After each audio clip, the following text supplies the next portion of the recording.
उसे घमंडी बना दिया था। सर्दी के दिन थे।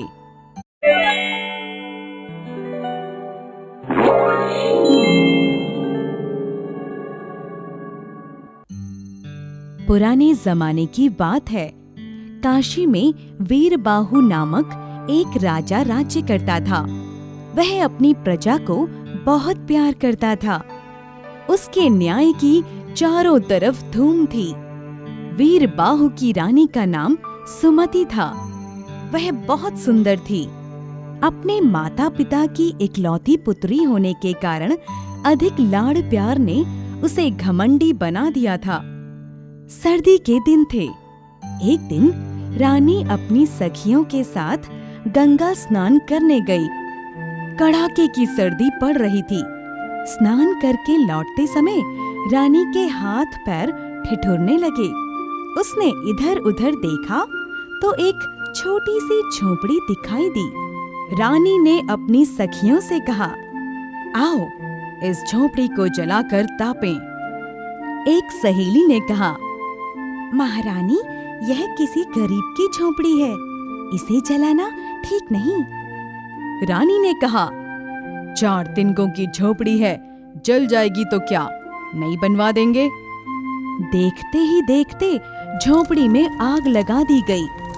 हाथ पांव तापकर रानी अपनी सखियों के साथ राजमहल में लौट आई।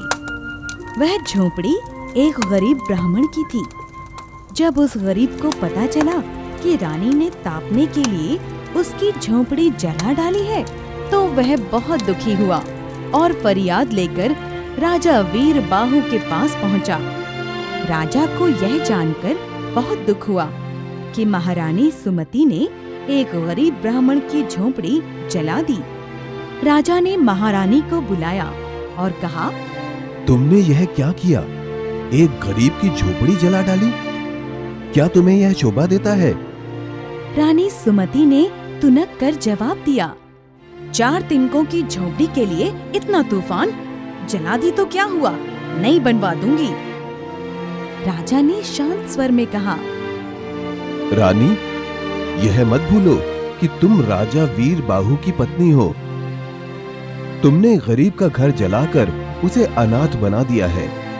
तुम्हें इस गलती का दंड भोगना ही पड़ेगा, तभी उस गरीब के साथ न्याय होगा।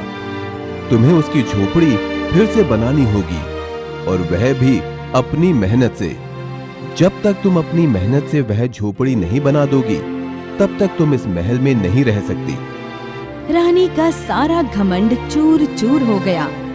अब वह अपनी भूल पर पछताने लगी। उसे समझ में नहीं आ रहा था कि क्या करे। आखिर उसने कमर कसी और जंगल में से लकड़ियां बीन बीन कर बेचने लगी। सर्दी, गर्मी और बरसात की परवाह किए बिना उसने 1 वर्ष तक जी तोड़ परिश्रम किया। जो पैसे मिलते उनमें से आधे पैसे बचाती और आधे में अपना खर्चा चलाती। बचे पैसों से उसने झोपड़ी तैयार करवा दी।